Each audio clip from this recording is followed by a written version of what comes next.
Good morning students. Class 6 subject आपका है Hindi, second book name है स्टूडेंट्स आपका व्याकरण कुटीर। Okay students, open your book.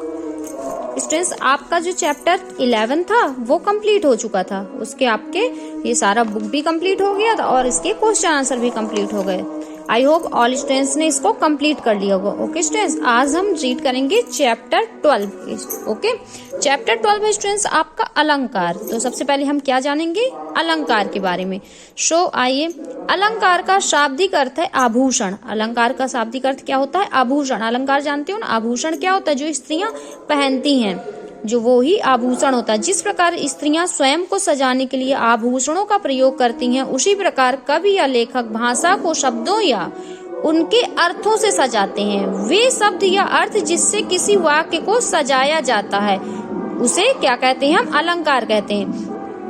Okay students, समझ में आया आपको कि आभूषण, आभूषण से क्या होता है? स्त्रियां, आप मम्मी बहन ये क्या करती हैं आपकी, तो स्त्रियां पहनती हैं, तो उससे क्या होती हैं? वो सजने के लिए, सुंदर दिखने के लिए आभूषण का प्रयोग करते हैं। उसी प्रकार कवि या लेखक भाषा को शब्दों या उनके अर्थों से सजाते हैं। वे शब्द या अर्थ जिससे किसी वाक्य को सजाया जाता है उसे हम अलंकार कहते हैं। अब उसका शॉर्ट में अलंकार की परिभाषा क्या होती है?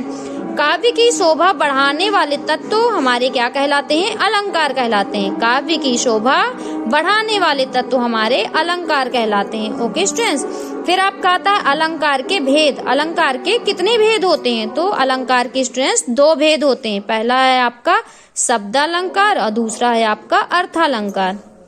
ओके स्टूडेंट्स, तो सबसे पहले फर्स्ट नंबर शब्दालंकार क्या होता है, तो हम उसके बारे में जानेंगे।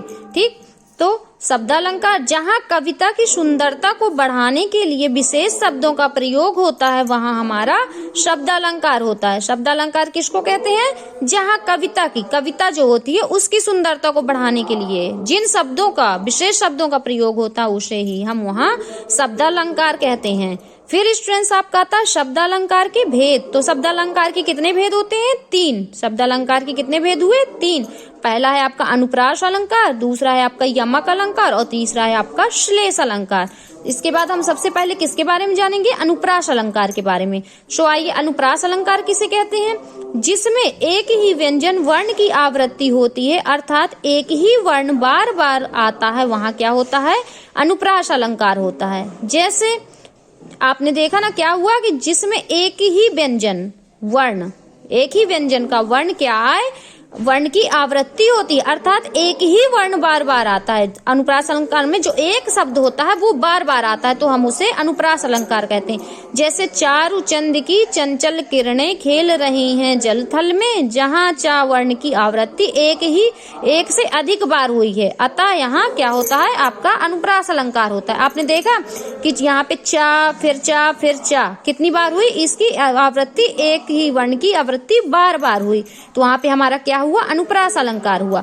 अब आपका आता है स्टूडेंट्स सेकंड यमक अलंकार। तो अब हम जानेंगे कि यमक अलंकार किसे कहते हैं। जहाँ कोई शब्द एक से अधिक बार प्रयुक्त हुआ हो और जहाँ कोई शब्द एक से अधिक बार प्रयुक्त हुआ हो और उसके अर्थ अलग अलग हों, वहाँ क्या होता है? वहाँ हमारा यमक अलंकार होता है। जो शब्द एक से अधिक बार उसको यूज किया गया हो और उसके क्या हुए? अर्थ अलग अलग हो, तो वहाँ पे क्या होता है? वहाँ पे यमक अलंकार होता है। तो यमक अलंकार, अब उसकी हम जानेंगे उदाहरण कैसे। तो कनक कनकते सौगुनी मादकता अधिकाय, या खाए बौराय जग खाए भौराय। इसमें क्या हुआ कि कोई शब्द एक से अधिक बार प्रयुक्त हुआ और उसके क्या हुए? अर्थ दोनों के क्या हों? अलग अलग हों।